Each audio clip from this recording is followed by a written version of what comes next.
人生最痛苦的事情，你知道是什么吗？人死了，钱没花了。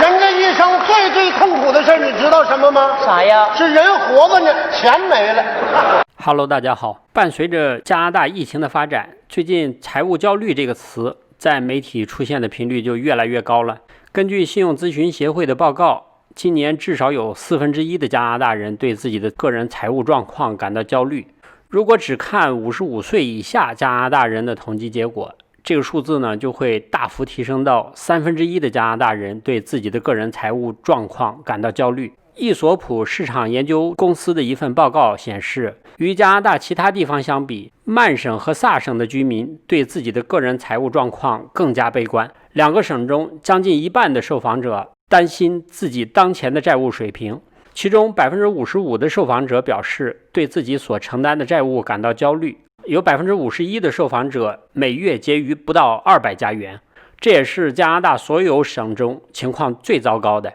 当地有一个破产受托人说，很多家庭几乎无法支付每个月的账单，稍有不慎，甚至仅仅是加班费的损失，或者是一次意外的汽车维修，就足以使一个家庭陷入财务困境。很多人可能认为这只是受疫情的影响，但实际上呢，即便在没有疫情的情况下，加拿大红利金融的调查结果呢，就发现绝大多数加拿大人背负着太多的债务，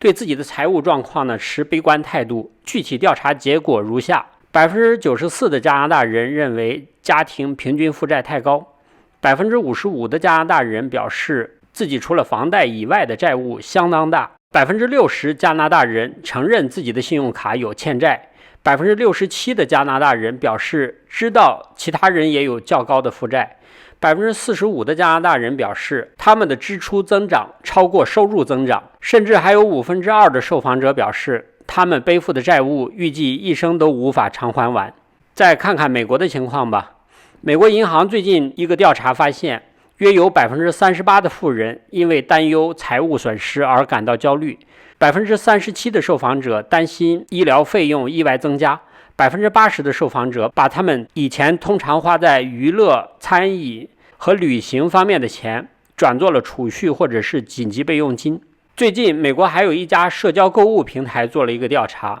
有3/4的美国人表示在财务方面他们对2021年有一个明确的解决方案，那就是节俭。73%的人计划在财务方面变得更精明。47%的受访者表示2020年对他们的财务而言呢是艰难的一年。53%的人认为疫情大流行是主要原因。38%的人试图在新的一年完全摆脱债务。33%的人表示他们要清除不必要的账单。还有33%的人计划在购物时寻求更多的优惠和折扣。1/3的受访者表示需要更明智的计划购物。30%的人正在寻找一款手机储蓄应用程序。12%的人计划获得兼职工作。还有12%的人呢，准备找他们老板谈谈，申请加薪。再来看英国理财顾问基金会最近一个调查发现，在圣诞节即将来临之际，至少有500万英国人遭受了财务问题的困扰。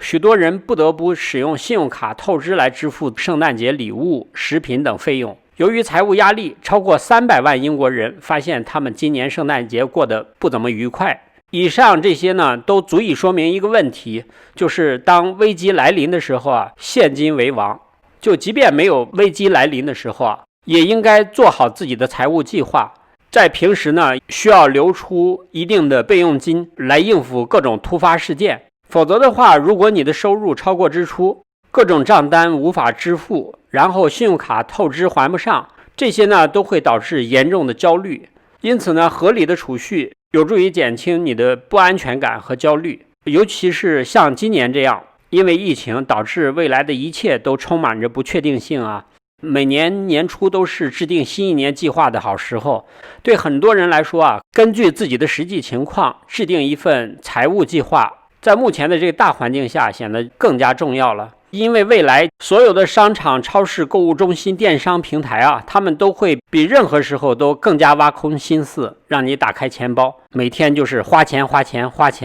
最好的解决方案呢，就是制定合理的理财计划。有很多人啊，可能去一趟沃尔玛或者是 Costco 这样的超市，本来呢，他的目的呢，就只是想买一盒鸡蛋或者买袋面包。结果呢，人推着购物车一进去，就忘了自己的目的是什么了，因为各种商品五花八门，他就很难控制住诱惑啊。结果往往就是推着满满的购物车，鸡蛋和面包可能反而忘了买。这主要就是因为去商场超市之前呢，没有准备一个购物清单，自然是守不住钱包了。你要知道，很多的这种商场、超市、购物中心啊，他们在购物陷阱的设计方面是投入了大成本，花了大心思的。他们往往会利用你的各种视觉、听觉、味觉来影响你的潜意识啊。因此呢，我总结了3条理财方面的经验法则，我相信它能够帮助更多的人解决财务焦虑问题。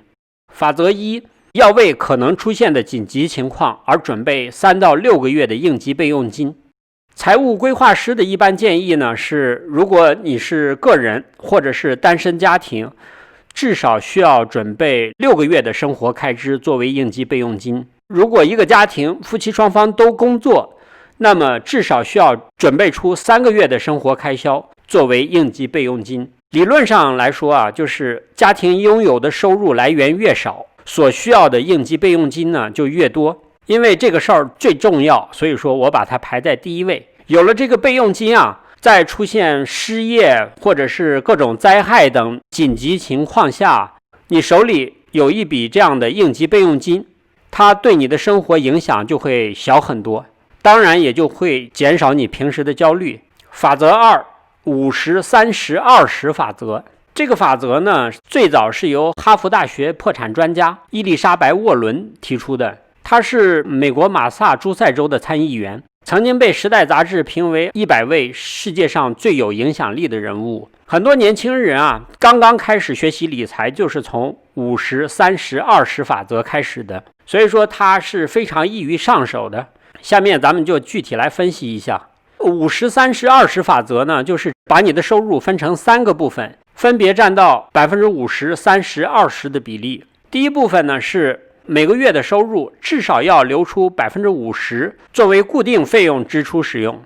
所谓固定支出呢，一般指的是生活必需品，它包括房租、房贷、保险、食品、交通、水电、电话等这些最基本的费用。50%的法则呢，就是你每个月花在这些固定支出的费用呢，总金额不能超过税后工资的50%。